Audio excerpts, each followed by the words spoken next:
Hello and welcome to the We Buy a Motor Caravan YouTube channel, and we thought we'd do something a little bit different today and talk about where the industry has gone and where it's going.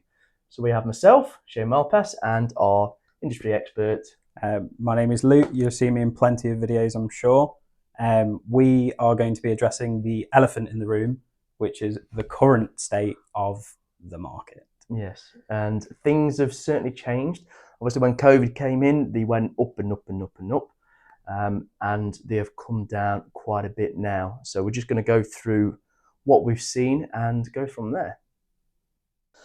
So first of all, we'll talk prices, which is obviously, in terms of us, is the biggest thing that we need to be looking at right now and how much they've changed.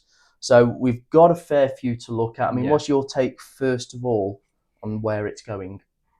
I think you're looking at the prices of what new are now. The kind of information that we've always been told is the fact of the prices have been going up and up and up. Mm-hmm. You're now getting the instruction from the manufacturers themselves that this needs to start coming down to start the leveling out process ready for the next build year. Yeah.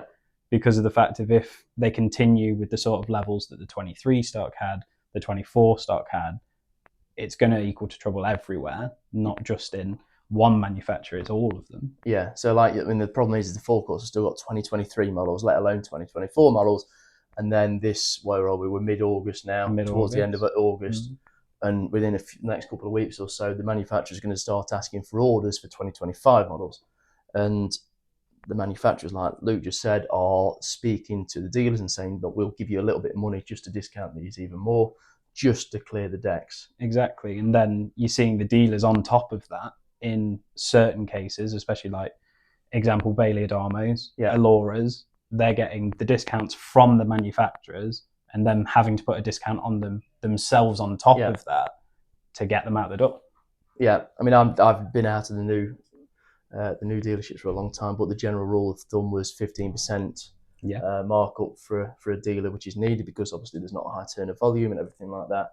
So we've got some examples to show shortly where there's towards that sort of knockdown for them, and then you can probably go into a forecourt in some circumstance and get even more of a discount. Yeah, it's definitely more of a buyer's market now because of the fact of people are trying to clear so quickly. Yeah, 100%. And obviously with the new being at that level, it impacts the use. So what we're going to do is we're going to just show a few examples on here. So we're going to start with this Frankie here, which was £225,000 list price new. And as we can see, it's been reduced by £25,000, which, what was that, 10, 15%? Yeah, it's a scary amount. And looking at when this was listed, it was in 2023. So it shows you how long these have been on the forecourts for, and there's a load more above it. And then that's also going to impact on the price of the used stuff underneath. I'm just going to show you a couple more as well. So we've got, this is one that we were looking, this is one that I was actually pricing up the other day, which is Swift Carrera 184. For those who don't know, the Swift Carrera is formerly the Swift Select. Yes, so this is slightly better model, the overhead lockers and stuff like that, a lot more contoured. And again, we've got one here, 11% decrease, was at 75.5, and now it's 66,995. So that's the sort of discounts that you can get, 11% off the bat. That's before you've even gone off the forecourts and negotiated, basically, because they're all trying to get rid of the stock. And then we're talking, with the makes and models where we've just got discounts across the board. And finally, we'll talk about on Auto Trader, in terms of new discounts, this Burstner Alizio here, which, as we can see, it was up for 93,120 and is now 83,120. So another 11% discount, which is just huge, really. And that's a 2024 model, so 2023's, they'll be begging to get out the door, won't they? Yeah, I mean, we have actually spoken to a Burstner dealer in regards to these, and they'd ordered 8 brand new ones, and they haven't had a single person inquire on it. Yeah. And that is with reducing them originally by $3,000, then changed it to 6, still nobody touching them. So they're going to follow quite quickly, I would have thought, with dropping it to the extent of these had.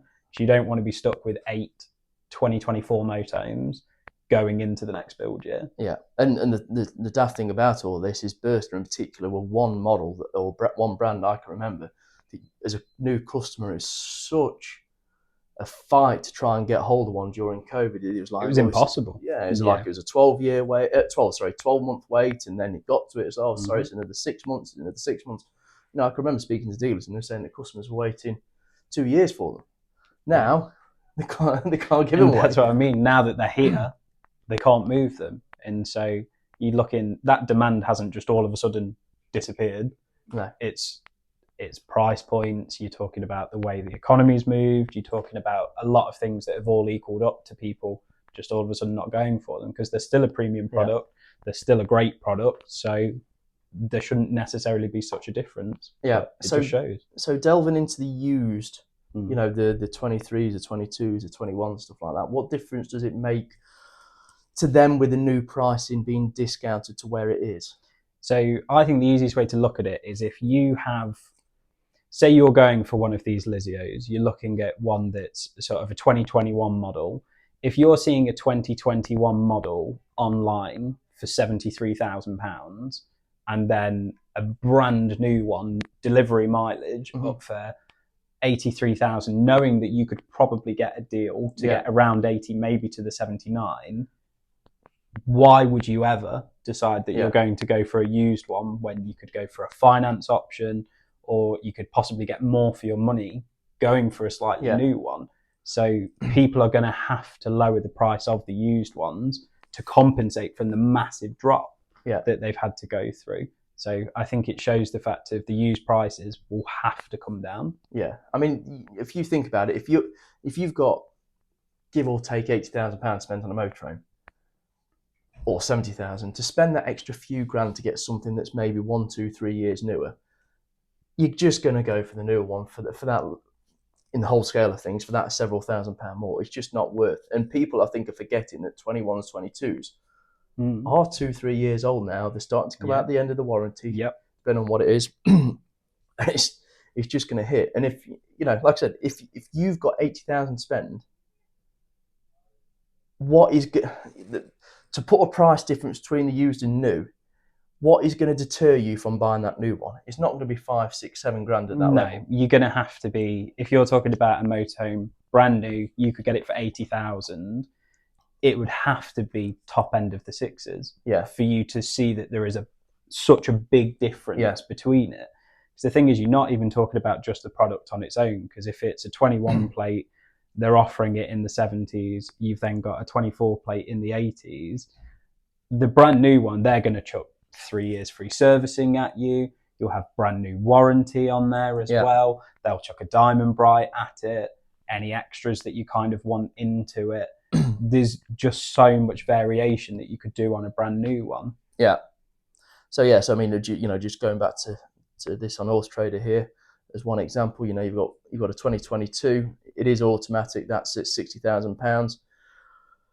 And just a little bit lower, you can buy a brand new manual for £64,995, so £5 grand more. And then your autos normally a couple of grand on top. So let's say 67. So you've got 2 years difference there, and only 7 grand in price difference. The biggest difference with that one is the fact if you've gone from a Select to the Carrera, which is more expensive anyway. Why is a dealer going to want to take on a Select now when you've got Carreras so cheap? What is going to make you, even if somebody is selling one privately, why would you go for a Select with that little a price difference when you can get a brand spanking new model, knowing that you're not going to have to worry about servicing, you're not going to have to worry about the warranty, knowing that all of the parts are going to be readily available if you need it? There's no logical choice that would ever lead you to go for a Select instead. So it's just being very mindful of the pricing if you're a customer looking to buy. And equally for the dealers, it just needs to sit at the right price point, or it's not going to sell. And then for us on our side of things, condition, we are seeing condition issues. Huge. With it being such a buyer's market right now. And unfortunately, I hate to say this, motorhomes aren't the best made, as you well know. No, they're a man-made product at the end of the day. People make mistakes. Swift had some very big issues like towards the start of the 2010s with quality, which they seem to have got back on track with. But the thing is, dealers don't want something that they're going to have to pump 5,000, 6,000 in terms of damp repairs. They want something that they know they can take on, put straight on the forecourt, put a warranty on it, and it's straight back out to the customer. Like, you don't want to put the time into a damp repair where it's going to take you 4 months to get parts, another 2 months on top of that to be able to get it into the workshop, and then the length of time it takes them from start to finish to do it. And the big thing with that as well, obviously, you're taking something on now, which is August. You've potentially got 4 months of depreciation as well. Exactly. So August becomes December, and then you're probably not going to sell it till the spring then. So you've got to hold that value of stock. You're probably going to have it as a dealer. You're probably going to have stocking loans, which are going to cost you an interest.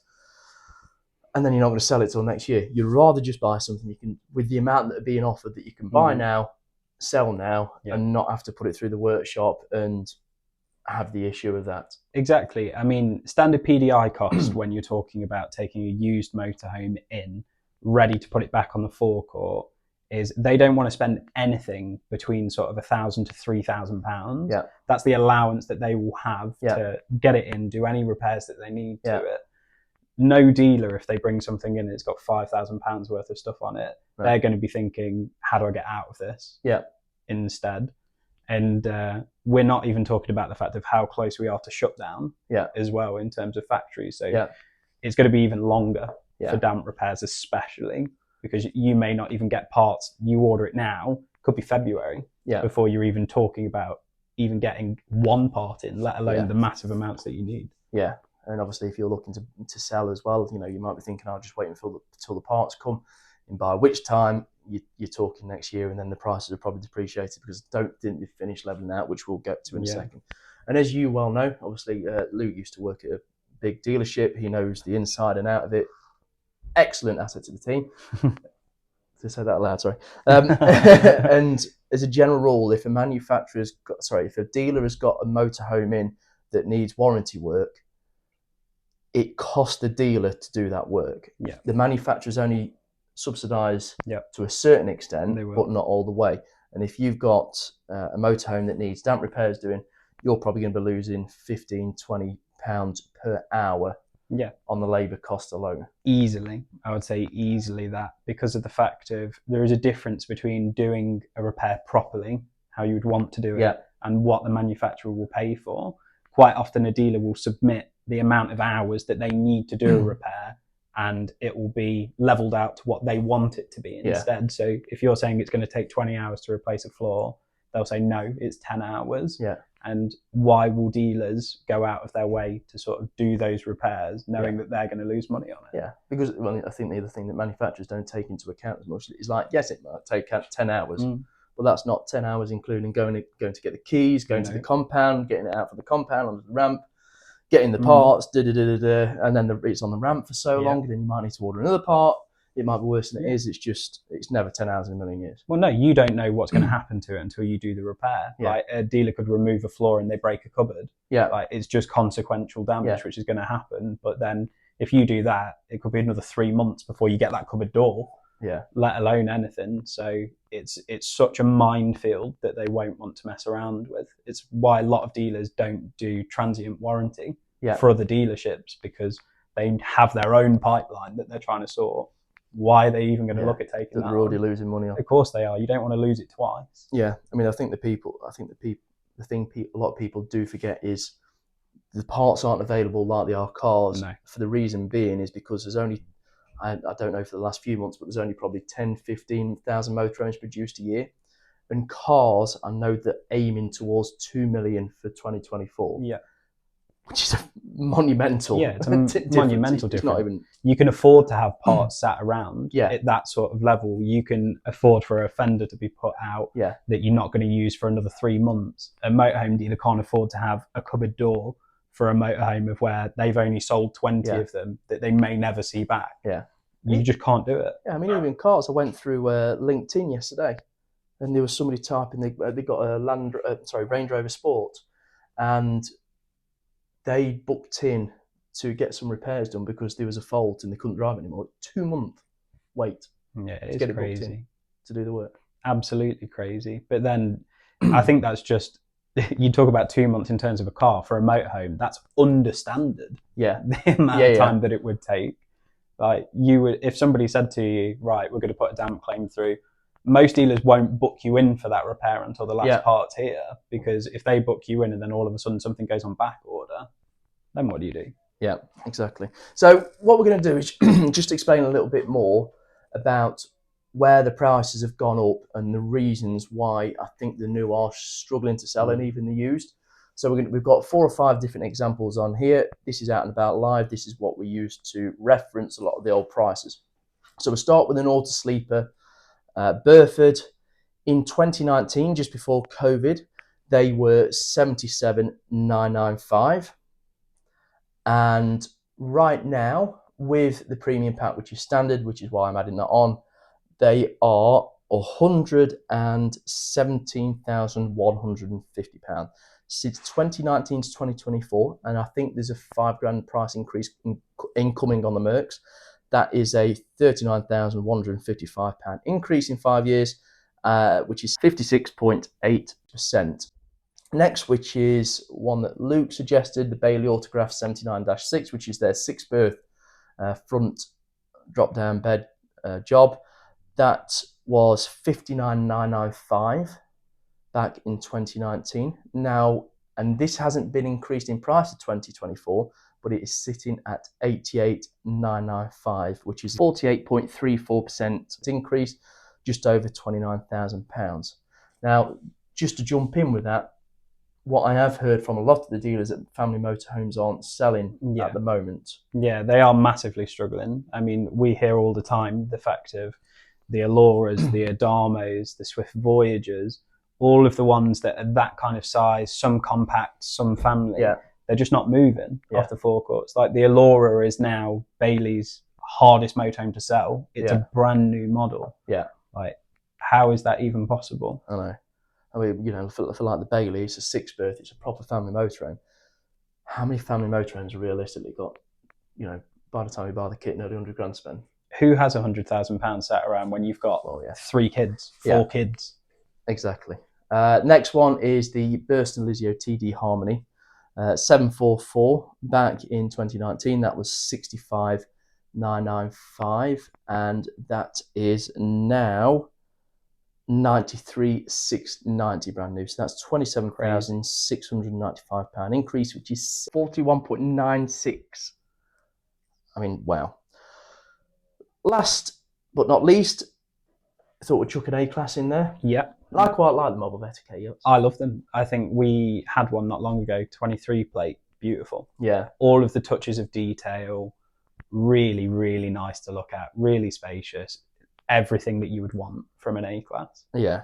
So the one that we've picked out in particular is a fixed single bed rear layout, which is the 85, or now the 95 it's called. That was in 2019, 75,891, and for 2024, if the mouse works properly, it is 118,995, which is a 50.2% increase, or £43,104 increase.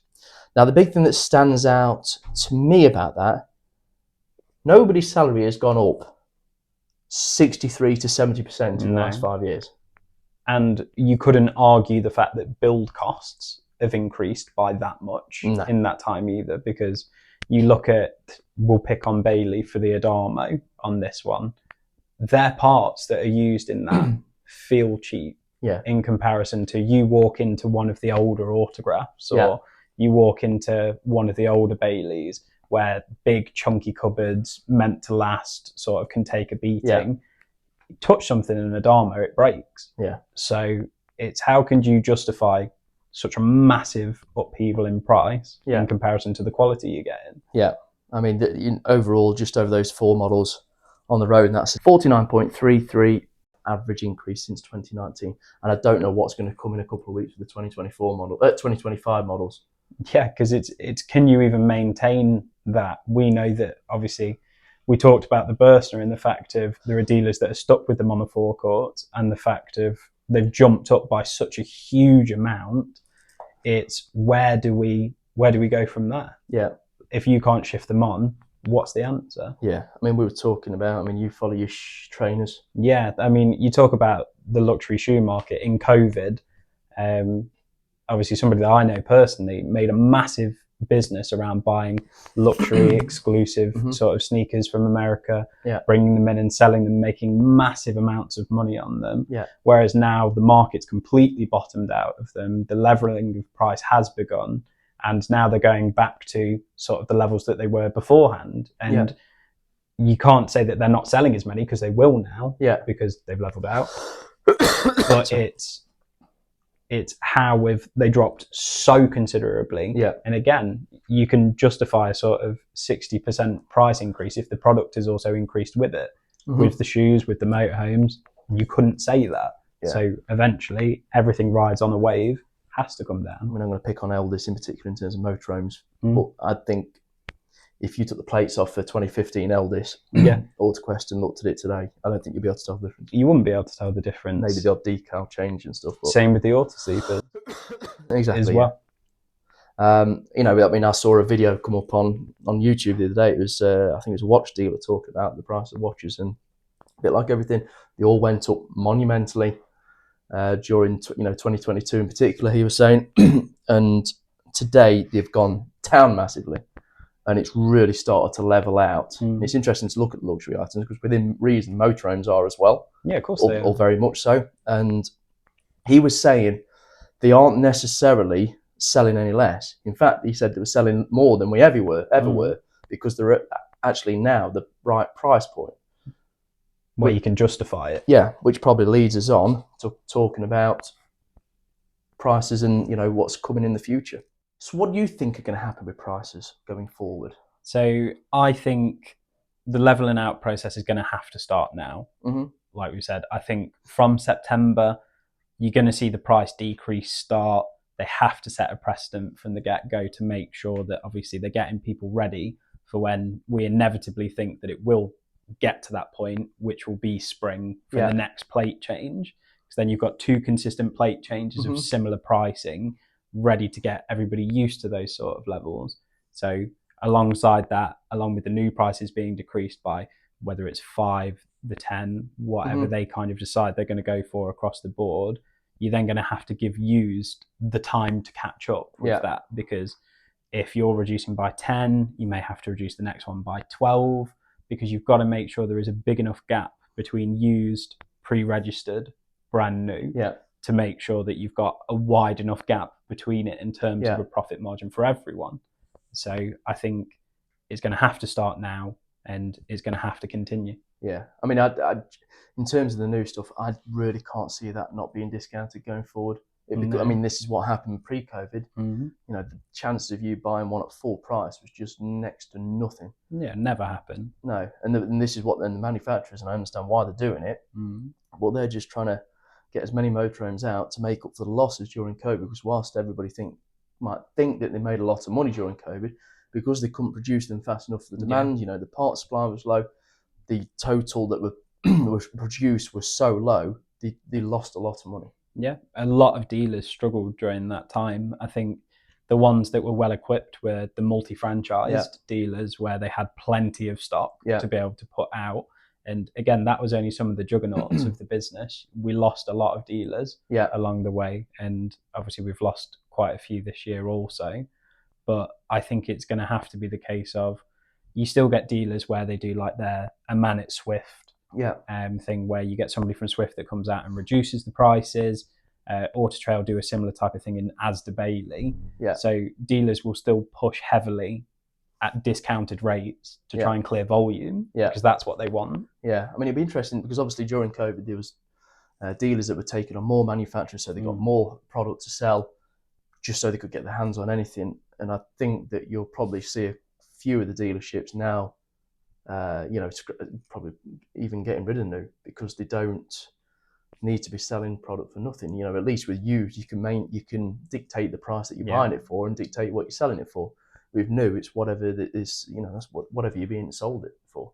Absolutely. I mean, look at the car market for an example. I know it's different in terms of levels, but you're talking, if a main franchise only has used of that specific manufacturer, they're never going to make as much as a car supermarket that has multiple different models out there. So it wouldn't surprise me if a lot of dealers cut some of the brand new ones, whether it be they've got Eldest that they're going to cut out or Bailey that they're going to cut out, stick to what they know that they can sell, and then just carry on with the used and the part exchanges that will come alongside that, just as a way of trying to maximize what they have coming through the door.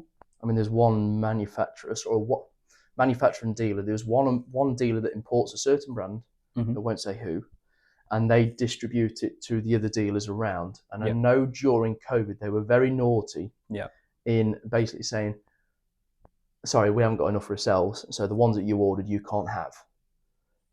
And what those other dealers now, which I can see them go, or I can certainly see them doing it, I think one or two have already, turn around and say, you know, the ones I ordered that you're trying to stuff me up with now because you've got too many, I'm not having them. I'm not having them. You can keep them. Yeah. And this is the problem. It's if people are hard to deal with, and dealers have traditionally been quite forthcoming when it comes to trying to take on stock from other places, if said person, obviously we won't mention names, has decided that all of a sudden they want to start chucking stock their way, why should they? Especially if they can't sell what is on their forecourt already, which then leaves companies with so much stock. What do you do with it? I mean, going forward, I do still see that there might be a few dealers still go bust or go under, however you want to word it. There's a few gone already, which is really sad to see. It does tend to be in these sort of times, and I saw it during the recession, the strongest survive. If you are weak at the moment, then you're going to be very worried, I think. I think you need that strong pipeline of regular customers. You need the ones that swap out of their motorhome every 2 years or every year. They need to be hammering those phones saying, have I got a deal for you? I can give you a brand new version of your motorhome for exactly the same cost. You've not got to put anything towards it. I know a dealer very near and dear that is literally what they do. They have two people that are designated to call people and say, I can offer you a deal, don't have to do anything for it, but you can have a new motorhome. And the amount of people that will go for that, but then that's great, you've got rid of all these new motorhomes, what are you doing with the used ones that you've got afterwards? I know. I mean, there's two things that I picked up from that. I mean, one thing that some people might not know is the stocking loans that the big companies and dealerships have. At the end, at some point, they do fall off the stocking plan, and you're going to have to put your whole money into it. So they don't want to be putting 67, 80 thousand, or even more, you know, well in excess of £100,000 out of their own money into one unit, because you run out of money so goddamn quick. You just can't do anything with it. Like, why would you take on one motorhome at 100,000 when you could take on 5 used ones at obviously 20 grand a piece on a stocking plan? It's an absolute no-brainer. Like, the car dealerships have been doing it for years, in the fact of, so Black Horse, again, big financial benefactor for the motorhome industry. They offer dealers a lot of their finance cars to have on their forecourts. If they don't sell them within 3 months, they just give them back. Motorhomes don't have that luxury. No. It will be very interesting going forward. It's got to be. People will fall off. Some people may get stronger. Stock will definitely trim, and dealers will probably run a bit more of a tight ship on what they take and what they don't take. We've seen it with Part X's already. 100%. I mean, there's a lot. I mean, there's a lot of dealers that already are saying, sorry, we've got that many motorhomes in stock already, we don't need any more. I'll probably say that's quite a big majority. Massive. I would say massive. A lot of them don't want your van as part exchange. They want pure cash. It's why cash is definitely king at the minute. Reduce the stock, but not. They want to make sure they've got money coming through the door, not another motorhome that then they can't sell. And then the other thing that goes along with that is condition of the motorhome. If you haven't maintained your motorhome, it's something that we're seeing, whether it's condition-wise or damp. You know, if you're a dealer that's getting off, you know, just imagine yourself as a dealer that's getting offered, let's say 60 motorhomes a month. You only need half a dozen because you've already got stock. Are you going to buy the one that's ready to go on the forecourt, or are you going to buy the one that needs £5,000 spending on it and it's probably going to take you 6 months? There is no contest. You'd rather just buy it, sell it, get another one, go again, and just keep going through that loop. Yeah, because it's a volume game at the end of the Yeah. day. You don't want too many. All it takes is one of the smaller dealers to make the wrong decision on 2 or 3 vans. Yeah. They're stuck. And I think Completely. the biggest thing they can do at the moment is not clear the decks. Yeah. You know, if the only way that the dealers will survive that are going to do well is if they clear the decks, they get rid of the stuff that owes them too much Yep. and buy at today's prices or the prices going forward. And then we also have manufacturers. Now, I believe that, or what we just spoke about, you know, they've lost money over the last few years. Massively. If they continue to lose money, Mhm. or they have warranty issues that at Yep. mass that they can't sort out, could we see manufacturers pulling out the market?